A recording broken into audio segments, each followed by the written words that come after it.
Hello everyone, very good morning to our initiative that is daily readymade notes. आजची तारीख आहे 22 February आणि Indian एक्सप्रेसमधील prelims आणि मेन्सच्या पर्स्पेक्टिव्हनं UPSC आणि MPSCच्या जो काही नवीन डिस्क्रिप्टिव्ह पॅटर्न आहे त्या पर्स्पेक्टिव्हनं आपण ज्या काही इम्पॉर्टंट न्यूज आहेत त्या आपण बघणार आहोत. तर फर्स्ट आपलं आर्टिकल आहे. बेसिकली ह्या आर्टिकलचा कंटेक्स्ट काय आहे sorry recently reserve bank of इंडियाने काय केलेलं आहे, quality of public expenditure index नावाचा एक इंडेक्स पब्लिश केलेला आहे. आणि ह्या इंडेक्समध्ये ना जे काही फिजिकल रिस्पॉन्सिबिलिटीच्या रिलेटेड म्हणा किंवा गव्हर्नमेंटची जी काही स्पेंडिंग वगैरे आहे त्याच्या रिलेटेड ट्रेंड्स किंवा ऑब्झर्वेशन जे ते ह्या पॉलिसीमध्ये त्यांनी काय केलेले पब्लिश केलेले. ठीक आहे, तर आपल्याला एक्झामच्या पर्स्पेक्टिव्ह काय महत्वाचं आहे माहिती आहे का, की अशा प्रकारचे जे काही इंडियाच्या ज्याही इन्स्टिट्यूट आहेत, म्हणजे फॉर एक्झाम्पल इकॉनॉमिकच्या पर्स्पेक्टिव्ह म्हणा किंवा पॉलिटीच्या पर्स्पेक्टिव्ह म्हणा, की ज्या इकॉनॉमिक स्ट्रॉंग इन्स्टिट्यूशन आहेत तर त्यांनी जे रिपोर्ट पब्लिश केलेले आहेत तर ते एक्झामच्या पर्स्पेक्टिव्हने विचारले जाऊ शकतात. की for example recently quality of public expenditure index जो आहे तो कोणी पब्लिश केलेला आहे. मग ऑप्शनमध्ये तुम्हाला फॉर एक्झाम्पल RBI देतील, नीती आयोग देतील, ठीक आहे, किंवा एखादं वर्ल्ड इकॉनॉमिक फोरम, ठीक आहे. तर अशा प्रकारचे इन्स्टिट्यूट वगैरे देतील आणि तुम्हाला विचारतील की which of the following institute release the recently report that is quality of public expenditure. ठीक आहे, तर बेसिकली आपल्याला प्रिलिमच्या पर्स्पेक्टिव्हनं काय बघायचं आहे की हा रिपोर्ट कोणी रिलीज केलेला आहे. त्यानंतर ह्या ठिकाणी काय मेन्शन्स केलेलं आहे, डिफरंट ज्या फेजेस आहेत म्हणजे इकॉनॉमिक ग्रोथच्या रिलेटेड डिफरंट फेजेसनं या ठिकाणी मेन्शन्स केलेले आहेत. तर हा जो डायमेन्शन आहे हा मेन्सच्या पर्स्पेक्टिव्ह इम्पॉर्टंट आहे. म्हणजे फेज 1 जी बेसिकली जस्ट 1 मिनिट फेज 1 जी 1991 to 1997 होती. तर बेसिकली ही पोस्ट लिबरलायझेशन फेज होती आणि याच्यामध्ये जो काही इम्पॅक्ट आहे गव्हर्नमेंटच्या एक्सपेंडिचर क्वालिटीचा, म्हणजे जे काही गव्हर्नमेंटनं, स्टेट गव्हर्नमेंट आणि सेंट्रल गव्हर्नमेंटनं जे काही एक्सपेंडिचर केलेलं आहे त्याला आपण कॅपिटल एक्सपेंडिचर आणि रेव्हेन्यू एक्सपेंडिचर असं म्हणतो. तर त्या एक्सपेंडिचरचा जो काही क्वालिटी आहे किंवा त्याचा जो इम्पॅक्ट आहे तो या ठिकाणी मेन्शन्स केलेला आहे. मेन्सच्या पर्स्पेक्टिव्हनं अतिशय इम्पॉर्टंट पॉईंट आहे. फॉर एक्झाम्पल जर पोस्ट लिबरलायझेशन फेजच्या रिलेटेड जर आपल्याला एखादा क्वेश्चन्स वगैरे आला त्याच्यामध्ये जर अशा प्रकारचं कॅटेगरायझेशन जर आपल्याला करायचं असेल किंवा आपण जर मेन्शन्स वगैरे केलं की कशा प्रकारे वेगवेगळ्या फेजेसमध्ये गव्हर्नमेंटनं स्पेंडिंग वगैरे केली आणि त्याचा इम्पॅक्ट कसा पॉझिटिव्ह इम्पॅक्ट झालेला आहे तर तो आपण या ठिकाणी मेन्शन्स करू शकतो. ठीक आहे, प्रिलिमच्या पर्स्पेक्टिव्हनं आपल्याला या ठिकाणी फिस्कल रेक्टिट्यूड नावाची कन्सेप्ट इम्पॉर्टंट आहे. तर बेसिकली हे फिस्कल रेक्टिट्यूड म्हणजे काय असतं माहिती आहे का, की एक गव्हर्नमेंटची जी काही पॉलिसी असते ज्याच्यामध्ये गव्हर्नमेंट काय करत असतं, फिस्कल डिसिप्लिन मेंटेन करण्याचा प्रयत्न करत असतं. म्हणजे जसं आपण म्हणतो ना की इन्कम पेक्षा खर्च जास्त. ठीक आहे, म्हणजे अशा प्रकारची जी गव्हर्नमेंटची पॉलिसी आहे ना, म्हणजे जेवढं इन्कम आहे त्याच्यापेक्षा खर्च जास्त न करणं, त्या पॉलिसीला काय म्हणतात माहिती आहे का, किंवा जे फिस्कल डिसिप्लिन जे असतं ना त्याला काय म्हणतात, फिस्कल रेक्टिट्यूड असं म्हणतात. ठीक आहे, एक जर सिंपल एक्झाम्पल जर आपल्याला बघायचं म्हणलं, फॉर एक्झाम्पल असं कन्सिडर करा की आपल्यापैकी जर समजा घर खर्चाला आपल्याला घरून 10,000 रुपये जर घर खर्च मंथली खर्चासाठी जर येत असतील, ठीक आहे, जर आपण असं केलं की ह्या 10,000 रुपयापेक्षा जास्त समजा जर आपला जर खर्च असेल, म्हणजे फॉर एक्झाम्पल 11,000 रुपये जर खर्च झाला तर हे काय इंडिकेट करतं माहितीये का, की हे निगेटिव्ह फिस्कल रेक्टिट्यूड इंडिकेट करतं. म्हणजे याच्यामध्ये आपण फिस्कल डिसिप्लिन मेंटेन करत नाही किंवा मॅनेज करत नाही हे याच्यामधनं शो होतं. म्हणजे काय की जे एक्स्ट्रा आपण 1,000 रुपये खर्च केलेले आहेत ना एक्सपेन्सेस म्हणून, तर ते काय करतं माहितीये का, आपली जे काही डेप्थ अक्युम्युलेशन आहे किंवा आपला जो पुढच्या महिन्यामध्ये जे आपण उधार घेतलेले आहेत आणि ते आपल्याला दुसऱ्यांना वापस करायचे तर ते इन्क्रीज करतं. आणि याच्यामुळे काय होतं माहितीये का, आपलं जे मंथली बॅलन्स जे आहे ना समजा, किंवा आपण त्याला फिस्कल इन्स्टॅबिलिटी असं म्हणतो, तर ते काय होतं माहितीये का याच्यामुळे वाढतं. ठीक आहे, सिमिलरली हे गव्हर्नमेंटच्या बाबतीत जर कन्सिडर केलं, गव्हर्नमेंटनं त्याच्याकडे येणारा जो रेव्हेन्यू आहे त्याच्यापेक्षा जर जास्त एक्सपेंडिचर केलं तर याच्यामुळे काय होतं माहितीये का, गव्हर्नमेंटचं जे काही कर्ज आहे किंवा त्याला आपण डेप्थ अक्युम्युलेशन म्हणतो ते वाढतं आणि त्यामुळे काय होतं माहितीये का, ऑटोमॅटिकली फिस्कल इन्स्टॅबिलिटी वाढते. ठीक आहे, आता ह्या फिस्कल इन्स्टॅबिलिटीमध्ये किंवा ह्या आर्टिकलमध्ये जे काही जनरल ट्रेंड्स वगैरे आहेत इन पब्लिक एक्सपेंडिचर तर ते मेन्शन्स करण्यात आलेले आहेत. मेन्सच्या पर्स्पेक्टिव्हनं जर बघायचं झालं तर याच्यामध्ये आपल्याला काय बघण्याची गरज आहे, एकतर ह्या डिफरंट इकॉनॉमिक रिफॉर्मच्या जे फेजेस वगैरे आहेत तर ते इम्पॉर्टंट आहे. जसं मी तुम्हाला सांगितलं की याच्यामध्ये इंडियन इकॉनॉमिक हिस्ट्रीच्या रिलेटेड क्लासिफिकेशन प्रोव्हाइड करण्यात आले डिफरंट 6 फेजेसमध्ये. म्हणजे फॉर एक्झाम्पल पोस्ट लिबरलायझेशन रिफॉर्म्समध्ये गव्हर्नमेंटचा जो ट्रेंड होता एक्सपेंडिचरचा तो कसा होता, त्याच्यामध्ये क्वालिटी आणि क्वांटिटी, तर याच्यावर कशावर जास्त फोकस होता आणि त्याचे आउटकम कसे मेजर्स करण्यात आले होते. सिमिलरली फिस्कल कन्सोलिडेशन गव्हर्नमेंटनं कसं केलं त्यानंतर काउंटर सायक्लिकल जे स्टिम्युलस वगैरे होतं ते कशा प्रकारे मेजर करण्यात आली, म्हणजे फॉर एक्झाम्पल स्पेसिफिकली फेज 4 मध्ये आफ्टर 2008 टू 2012 मध्ये. ठीक आहे, याच्यामुळे आपल्याला काय कळतं माहिती का, की जो काही पब्लिक फायनान्स वगैरे आहे आणि त्याच्या रिलेटेड जो काही एक्सपेंडिचर गव्हर्नमेंट करत असतं तो आपल्याला याच्यामधनं लक्षात येतो. ठीक आहे, गव्हर्नमेंट काय करत असतं माहितीये का, दोन याच्यामध्ये एक्सपेंडिचर करत असतं, त्याला आपण काय म्हणतो, क्वांटिटी आणि क्वालिटी. क्वांटिटी म्हणजे काय, की ज्याच्यामध्ये रेव्हेन्यू एक्सपेंडिचर केलं जातं, आणि दुसरी गोष्ट काय की कॅपिटल एक्सपेंडिचर केलं जातं. कॅपिटल एक्सपेंडिचर म्हणजे काय, की ज्याच्यामधनं काहीतरी इन्कम जनरेटिंग ऍक्टिव्हिटीज वगैरे क्रिएट होतील. म्हणजे फॉर एक्झाम्पल काय, मशिनरीज मध्ये इन्व्हेस्टमेंट करणं, त्याच्यामधनं काय होतं की समजा फॉर एक्झाम्पल एखादी फॅक्टरी जर एस्टॅब्लिश वगैरे केली किंवा फिजिकल इन्फ्रास्ट्रक्चर जर गव्हर्नमेंटनं जर एस्टॅब्लिश केले, रोडचं एक्झाम्पल घ्या, त्याच्यामधनं काय होतं, इकॉनॉमीला चालना मिळतं. तर हे जे असतात हे काय असतात, कॅपिटल एक्सपेंडिचर वगैरे असतात. तर अशा प्रकारचा जो पूर्ण ट्रेंड वगैरे नंतर याच्यामध्ये मेन्शन करण्यात आलेला आहे. त्यानंतर फिस्कल कन्सोलिडेशन का महत्वाचं आहे आणि फिस्कल रिस्पॉन्सिबिलिटी आणि बजेट मॅनेजमेंट जो ऍक्ट वगैरे आहे तर त्याचा इम्पॅक्ट समजा कशा प्रकारे झालेला आहे हे सुद्धा या आर्टिकलमध्ये मेन्शन करण्यात आलेलं आहे. सिमिलरली गव्हर्नमेंटचं मी तुम्हाला आता सांगितलं की रेव्हेन्यू एक्सपेंडिचर आणि कॅपिटल एक्सपेंडिचरचा ट्रेंड सुद्धा याच्यामध्ये मेन्शन करण्यात आलेला आहे.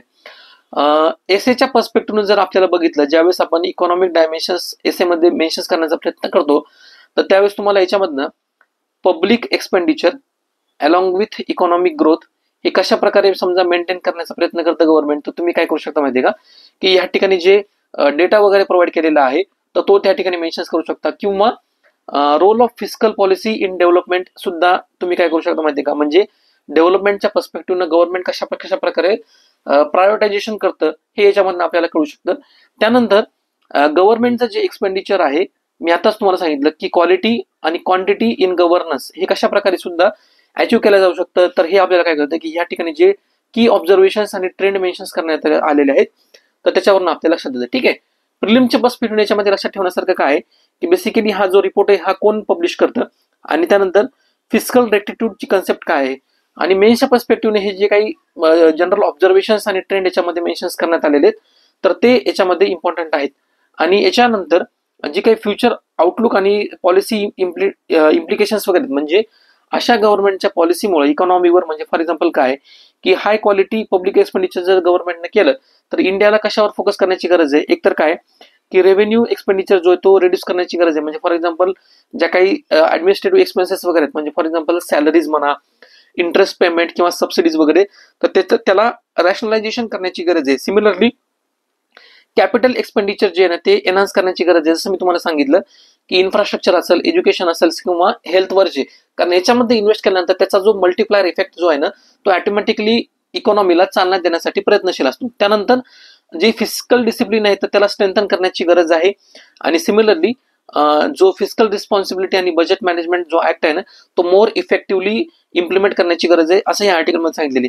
हे जे डायमेन्शन आहे तुम्ही कन्क्लुजन मध्ये किंवा वे फॉरवर्ड मध्ये सुद्धा सजेस्ट करू शकता.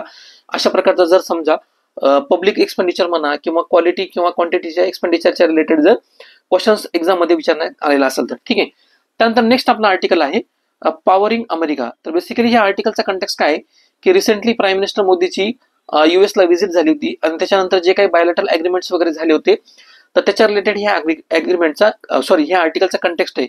ह्या आर्टिकलमध्ये मेन्सच्या पर्स्पेक्टिव्हनं आपल्याला दोन इम्पॉर्टंट याच्यामध्ये डायमेन्शन्स मेन्शन करण्यात आले. पहिलं काय की एकतर इकॉनॉमिक इंटरडिपेंडन्स बिटवीन इंडिया आणि युएस, आणि दुसरी गोष्ट काय strategic trade policies and defence cooperation. तर हे दोन डायमेन्शन्स आपल्याला एक्झामच्या पर्स्पेक्टिव्ह महत्वाचे आहेत.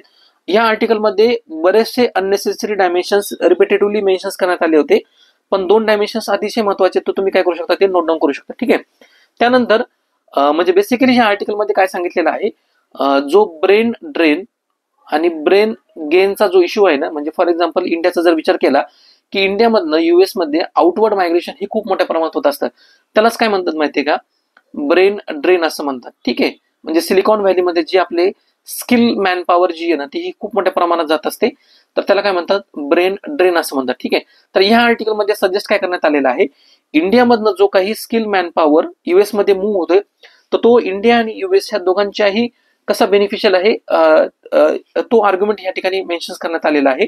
ठीक आहे, आणि इंडियासाठी काही पॉलिसी रिकमेंडेशन्स या ठिकाणी सजेस्ट करण्यात आले. म्हणजे फॉर एक्झाम्पल काय की इंडियानं स्ट्रॉंगर इकॉनॉमिक डिप्लोमॅसीमध्ये समजा निगोशिएशन करायला पाहिजे युएस बरोबर. त्यानंतर highlight the contribution of India's talent to the US economy.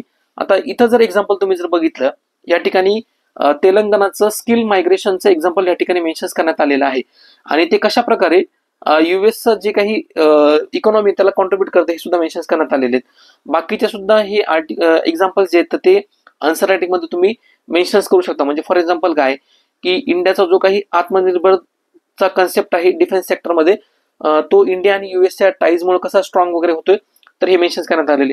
Similarly for example जर एसे मध्ये आपल्याला इंटरनॅशनल पर्स्पेक्टिव्हच्या डायमेन्शन जर मेन्शन करायचे असतील तर त्या ठिकाणी तुम्ही सुद्धा ह्या आर्टिकल मधल्या जे काही एक्झाम्पल्स आणि केस स्टडीज वगैरे तर त्याचा सुद्धा यूज करू शकता. म्हणजे फॉर एक्झाम्पल काय ब्रेन ड्रेन आणि ब्रेन गेन हे कशा प्रकारे होतं, इंडियाच्या जे काही स्किल जे काही मायग्रंट्स वगैरे इंडियामधून युएस मध्ये जातात किंवा इंडियामधले जे काही स्किल मायग्रंट्स वगैरे तर त्यांचा ग्लोबल इकॉनॉमिक ग्रोथ मध्ये कशा प्रकारे यूज वगैरे होतो. म्हणजे स्किल मॅन पॉवर समजा किंवा ह्युमन रिसोर्स जो आपण इंडियाला पोहोचू म्हणजे बाकीच्या कंट्रींना आपण सप्लाय करू शकतो तर हे सुद्धा कशा प्रकारे होऊ शकतं. किंवा इंडिया आणि युएसचे जे काही स्ट्रॅटेजिक रिलेशनशिप आहेत तर यांच्यामध्ये चॅलेंजेस आणि ऑपॉर्च्युनिटीज काय काय त्या 21st सेंचुरीमध्ये, तर हे सुद्धा आपल्याला अशा प्रकारचे जर एसेचे टॉपिक वगैरे आले तर त्या ठिकाणी मेन्शन करता येतं. इथे जो आता मी आपल्याला ह्या आर्टिकलमध्ये मेन्शन करण्यात आलेला इश्यू होता मायग्रेशनच्या रिलेटेड, त्यानंतर इकॉनॉमीच्या पर्स्पेक्टिव्हनं, डिफेन्स आणि स्ट्रॅटेजिक टाईजच्या पर्स्पेक्टिव्हनं, तर एक्सपेक्टेड कन्क्लुजन या ठिकाणी मेन्शन करण्यात आलेलं आहे. तर इंडियाला एकतर काय करण्याची गरज आहे, म्हणजे एक त्याच्यामध्ये चॅलेंजेस सांगितलेले, वे फॉरवर्ड सांगितलेत आणि इंडियासाठी इंडियाचा अप्रोच कसा असायला पाहिजे to strengthen the ties between India आणि युएस. ठीक आहे. त्यानंतर नेक्स्ट आपला आर्टिकल आहे प्रोटेक्टर वर्सेस प्रॉसिक्युटर. तर बेसिकली हे आर्टिकलचा कंटेक्स्ट काय आहे की रिसेंटली जी एक युट्यूबर शो होता इंडियाज गॉट लॅटेंट म्हणून, तर त्याच्या रिलेटेड जे काही युट्यूबर होते रणवीर अलाहाबादिया आणि समय रैना यांनी जे कमेंट्स दिल्या होत्या तर त्या कमेंट्सच्या रिगार्डिंग त्यांच्या अगेन्स्ट इंडियामधनं वेगवेगळे जे लॉसूट फाईल करण्यात आले होते, तर हा आर्टिकलचा कंटेक्स्ट आहे. तर बेसिकली एक्झामच्या पर्स्पेक्टिव्हनं जर आपण बघितलं तर हा टॉपिक आपल्याला GS2 मध्ये गव्हर्नन्सच्या आतमध्ये येतो. म्हणजे फॉर एक्झाम्पल फंडामेंटल राईट्स आणि जो काही फ्रीडम ऑफ स्पीचचा जो इश्यू आहे अंडर आर्टिकल 19, तर हा आर्टिकलच्या कंटेक्स्टचा आपल्या ह्या आर्टिकलचा कंटेक्स्ट. ठीक आहे. तर बेसिकली या आर्टिकलमध्ये काय मेन्शन करण्यात आलेलं आहे, एकतर फंडामेंटल राईट आणि फ्री स्पीचचा इश्यू याच्यामध्ये मेन्शन करण्यात आलेला आहे. जे सुप्रीम कोर्टच्या आतमध्ये जी केस चालू आहे तर सुप्रीम कोर्ट काय करतं किंवा गव्हर्नमेंट काय करतं, सिटिझन्सच्या फ्री स्पीच आणि जो काही फंडामेंटल राईट आहे त्याच्यावर रिझनेबल रेस्ट्रिक्शन्स इश्यू करत असतं. ठीक आहे. तर तुमच्यासाठी होमवर्क आहे, तर बेसिकली हे रिझनेबल रेस्ट्रिक्शन्स आपल्या आर्टिकलच्या कोणत्या स्पेसिफिक पार्टमध्ये मेन्शन करण्यात आले तर तुम्ही ते काय करायचे, होमवर्क म्हणून त्याला कम्प्लीट करायचे. त्यानंतर ह्या आर्टिकलमध्ये ज्युडिशरीचा रोल ऍज अ ज्युडिशियल ओव्हररीच म्हणून या ठिकाणी मेन्शन करण्यात आलेलं आहे. बेसिकली जर हे आर्टिकल बघितलं तर हे थोडंसं ते जे युट्यूबर्स आहेत तर त्यांच्या पर्स्पेक्टिव्हने ते मेन्शन करण्यात आलेलं आहे. पण आर्टिकलचा मेन कंटेक्स्ट जर बघितलं तर आपल्याला याच्यामध्ये काय लक्षात येतं की ज्युडिशरीचा रोल हा कशा प्रकारे बॅलन्स करतं, एकतर इंडिव्हिज्युअल राईट आणि दुसरं काय की सोसायटीमधले जे काही मॉरॅलिटीज किंवा पब्लिक मॉरॅलिटी वगैरे आहेत तर त्यानंतर हा एक इम्पॉर्टंट इश्यू सुद्धा रेज करतं की फॉर एक्झाम्पल ज्युडिशरीचा इम्पॉर्टंट रोल काय आहे की जे काही रेस्ट्रिक्शन्स इम्पोज करायचे आहेत सिटिझनच्या फ्रीडम ऑफ स्पीच आणि त्याच्यावर, आणि दुसऱ्या साईडला काय की सिटिझनचे जे काही राईट्स आर्टिकल 19च्या आतमध्ये देण्यात आलेले तर ते. ठीक आहे. इथिक्सच्या पर्स्पेक्टिव्ह सुद्धा हा इम्पॉर्टंट इश्यू आहे. म्हणजे GS4 मध्ये आपण हा इश्यू सुद्धा स्टडी करू शकतो. याच्यामध्ये काय की फ्रीडम ऑफ स्पीच आणि सोशल रिस्पॉन्सिबिलिटीच्या पर्स्पेक्टिव्हनं की आपल्याला हा इम्पॉर्टंट टॉपिक आहे. त्यानंतर जो काही इथिकल डायलेमा आहे in between balancing individual right आणि मॉरल रिस्पॉन्सिबिलिटी ऑफ सोसायटी, तर त्या पद्धतीने सुद्धा आपण काय करू शकतो माहिती आहे का, ह्या आर्टिकलचा स्टडी करू शकतो. ठीक आहे. त्यानंतर ह्या ठिकाणी काय करण्यात आलेलं आहे इम्पॉर्टंट ना, सुप्रीम कोर्टचं जे काही ऑब्झर्वेशन्स वगैरे म्हणजे सुप्रीम कोर्टचं काय म्हणणं आहे रणवीर अलाहाबादिया केसच्या रिलेटेड, तर ते मेन्सच्या पर्स्पेक्टिव्ह इम्पॉर्टंट आहे. आणि सिमिलरली अशा प्रकारचे जे काही इन्सिडेंट्स पास्टमध्ये झालेले होते तर ते सुद्धा ह्या आर्टिकलमध्ये मेन्शन करण्यात आलेले आहे. ठीक आहे. म्हणजे फॉर एक्झाम्पल मुन्नावर फारुकीची जी काही केस वगैरे असेल जी पास्टमध्ये झालेली आहे किंवा जे काही अशी केस झाल्यानंतर मल्टिपल FIR जे वेगवेगळ्या स्टेटमध्ये फाईल केले जातात ते कसं टूल आहे हॅरेसमेंटचं समजा एखाद्या सिटिझन्सला, किंवा स्टेटचं कंट्रोल सोशल मीडियावर कशा प्रकारचं आहे तर ते सुद्धा ह्या आर्टिकल मधून आपल्याला लक्षात येतं. या ठिकाणी एक्सपेक्टेड कन्क्लुजन आणि वे फॉरवर्ड सजेस्ट करण्यात आलेले आहे. तर ते सुद्धा तुम्ही काय करू शकता, डायरेक्टली याच्यामधून पॉईंट्स वगैरे यूज करून अशा प्रकारचा जर इश्यू आला, फ्रीडम ऑफ स्पीच आणि सोशल रिस्पॉन्सिबिलिटी किंवा इथिकल किंवा मॉरल रिस्पॉन्सिबिलिटी, तर तुम्ही अशा प्रकारचे जे कन्क्लुजन आहे त्यातले डायमेन्शन्स त्या ठिकाणी मेन्शन करू शकता. ठीक आहे. त्यानंतर आपलं नेक्स्ट आर्टिकल आहे, हे GS3च्या पर्स्पेक्टिव्ह इम्पॉर्टंट आर्टिकल आहे, ज्याच्यामध्ये इंडियन इकॉनॉमी आणि ग्रोथ स्ट्रॅटेजी ज्या काही मेन्शन करण्यात आले. तसं जर बघितलं ना, तर ओव्हरऑल जे आर्टिकल आहे तर ते खूप इम्पॉर्टंट आहे. म्हणजे बेसिकली या आर्टिकलमध्ये काय सांगितलेलं आहे, मिडल इन्कम ट्रॅक आणि इंडियाज इकॉनॉमिक स्टेटस, त्यानंतर जे काही रिजनल डिस्पॅरिटीज वगैरे आहेत, वेस्टर्न आणि साऊदर्न स्टेट आणि त्याच्यानंतर ईस्टर्न जे स्टेट आहेत ते, त्यानंतर डिफरंट ग्रोथ स्ट्रॅटेजीज ज्या आहेत म्हणजे वेगवेगळ्या रिजनसाठी अप्लाय करण्यासाठी, त्यानंतर पॉलिसी चॅलेंजेस काय आहेत की जे इंडियाची इकॉनॉमिक ग्रोथ अचीव्ह करण्यासाठी, आणि सिमिलरली ज्या काही डिफरंट केस स्टडीज वगैरे आहेत, म्हणजे for example developed, under developed आणि जे काही स्कीम्स वगैरे आहेत गव्हर्नमेंटच्या त्या, आणि मिडल इन्कम ट्रॅपचा जो काही ग्लोबल कंटेक्स्ट आहे ते ह्या ठिकाणी मेन्शन करण्यात आलेला आहे. ठीक आहे. तर बेसिकली हे मिडल इन्कम ट्रॅप म्हणजे काय असतं माहितीये का, की बेसिकली एक सिच्युएशन असते ज्याच्यामध्ये काय केलं जातं माहितीये का, की एखाद्या कंट्रीनं सर्टन इकॉनॉमिक ग्रोथ अचीव्ह केल्यानंतर, म्हणजे फॉर एक्झाम्पल असं कन्सिडर करा की हे एक मिडल इन्कम ट्रॅप आहे, किंवा आपण काय म्हणू की सर्टन इकॉनॉमिक ग्रोथ आहे, ती अचीव्ह केल्यानंतर ह्या लेवलपासून त्या कंट्रीला हायर इकॉनॉमिक ग्रोथ अचीव्ह करण्यासाठी काय येतात माहिती का, चॅलेंजेस वगैरे येतात. सिम्पल जर याचं एक्झाम्पल बघायचं जर म्हणलं तर बेसिकली इंडिया आणि इंडोनेशिया यांना जर कम्पेअर केलं, म्हणजे काही वर्षापूर्वी इंडियाची जर इकॉनॉमिक ग्रोथ जर बघितली तर ही कशामुळे ड्रायव्हर व्हायची माहितीये का, म्हणजे त्याचे जे इम्पॉर्टंट फॅक्टर्स जे होते ना, तर चीप लेबर याच्यामध्ये इंडियाला मिळायचं, त्यानंतर स्किल मॅन पॉवर याच्यामध्ये मिळायची, त्यानंतर इंग्लिश स्पीकिंग जे ह्युमन रिसोर्स होता तो सुद्धा खूप मोठ्या प्रमाणावर मिळायचा. त्यामुळे काय झालं माहितीये का, इंडियाची जी ग्रोथ जी आहे ना ती एका सर्टन लेवल पर्यंत अचीव्ह झाली. ठीक आहे. पण ह्या लेवलच्या पुढनं तुम्हाला जर समजा डेव्हलप्ड कंट्रीनी जी ग्रोथ अचीव्ह केलेली आहे त्याला काय म्हणतात, हाय इन्कम कंट्रीज वगैरे असं म्हणतात. तर त्या लेवलला जाण्यासाठी टेक्नॉलॉजिकल अपग्रेडेशन म्हणा, किंवा हे जे तुमचे जे पॉझिटिव्ह पॉईंट्स होते इकॉनॉमीमध्ये, तर ते ऍज अ डिसएडव्हान्टेज म्हणून क्रिएट झाले. म्हणजे फॉर एक्झाम्पल काय की त्यांचा जो इफेक्टिव्हनेस होता तो लॉस झाला. त्यानंतर आताच आपण बघितलं की कशा प्रकारचं स्किलचं मायग्रेशन, समजा डेव्हलप्ड कंट्रीज जे आहेत तर बेटर ॲस्पिरेशन जे आहेत त्यांच्या कारणामुळे ते मूव्ह होतात समजा. ठीक आहे. त्यालाच आपण काय म्हणतो, ब्रेन ड्रेन असं म्हणतो. त्यानंतर लेबरचं जे काही चीप इकॉनॉमी लेबर आपल्याला अवेलेबल व्हायचं, तर त्यांचे ॲस्पिरेशन्स वाढल्यामुळे सुद्धा काय झालं माहिती का, ते जे चीप लेबर जे आधी सुरुवातीला अवेलेबल व्हायचं तर त्याचा कॉस्ट इफेक्टिव्हनेस कमी झाला, कारण त्यांची डिमांड जी होती ना हायर, जे त्यांना इन्सेंटिव्ह मिळावं तर ते वाढलेलं होतं. त्यामुळे हे जे डिसएडव्हान्टेज क्रिएट झाल्यामुळे काय झालं माहिती का, की इंडियाला ह्या मिडल इन्कम ट्रॅप पासून म्हणजे हाय इन्कम ट्रॅप मध्ये जाण्यासाठी हे डिसएडव्हान्टेज क्रिएट झाले. ठीक आहे. तर ह्या आर्टिकलमध्ये अशा प्रकारचे जे काही इकॉनॉमिक डायव्हर्जन्स वगैरे तर ते मेन्शन करण्यात आलेले आहेत. तर GS3च्या पर्स्पेक्टिव्हनं हा खूप इम्पॉर्टंट टॉपिक आहे. तर सगळेच या ठिकाणी जे आर्ग्युमेंट्स या ठिकाणी प्रोव्हाइड करण्यात आलेले आहेत, किंवा जे काही डेटा या ठिकाणी प्रोव्हाइड करण्यात, तुम्ही आन्सर रायटिंग मध्ये डायरेक्टली हे यूज करू शकता. ठीक आहे. या ठिकाणी आपला आर्टिकल संपलेला आहे. तुम्हाला जर आपलं हे आर्टिकल आवडलं असेल तर आपल्या चॅनलला नक्की लाईक करा, तुमच्या मित्रांबरोबर शेअर करा. ह्या आर्टिकलची जी PDF आहे तुम्हाला आपल्या टेलिग्राम चॅनलवर अवेलेबल होईल. टेलिग्राम चॅनलची जी लिंक आहे मी तुम्हाला डिस्क्रिप्शन बॉक्समध्ये प्रोव्हाइड करेल. Thank you so much.